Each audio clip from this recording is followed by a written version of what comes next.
جو 5 لاکھ روپے میں شادی کر رہا ہے اس کا بھی 786، اور جو 5 لاکھ صرف ہال کا کرایہ دے رہا ہے اس کا بھی 786، اور جو 5 لاکھ روپیہ نچنیوں پہ اڑا رہا ہے اس کا بھی 786۔ نہیں، آپ کو پتہ ہے حضور علیہ السلام کے سارے مہر کتنے تھے؟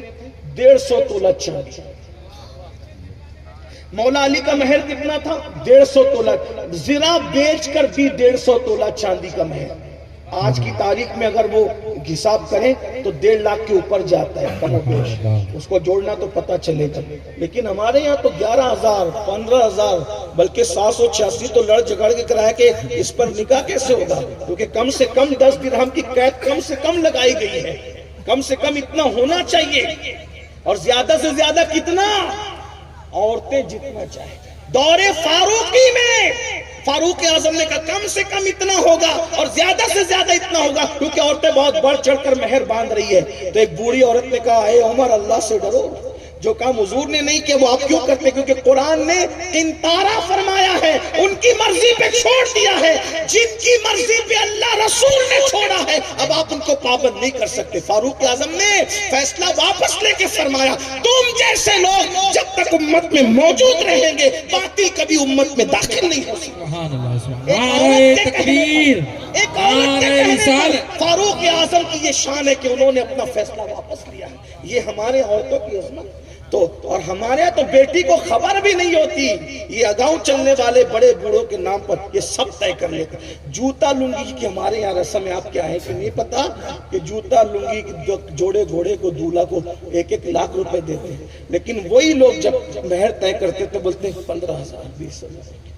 مہر اچھا رکھو، آمدنی کے مطابق رکھو، حیثیت کے مطابق رکھو۔ مولا علی نے زرہ بیچ کر کے مہر دیا، پھر بھی 150 تولہ چاندی، زرہ بیچ کر دیا، اور نقد ادا کرو۔ میں تو کہتا ہوں اتنا مہر تو دو یار کہ کوئی اچھا سا زیور پہن سکے، اتنا بھی نہیں دیتے۔ چلیں بہرحال اب آدم علیہ السلام کا مہر کیا؟ اس وقت تو سکے درہم و دینار بنے نہیں تھے، تو کیا تھا؟ مختلف اعداد ہیں، میں عدد نہیں بیان کرتا، حکم بیان کرتا ہوں۔ فرمایا میرے محبوب آخری نبی پہ درود پڑھو، وہ مہر تھا۔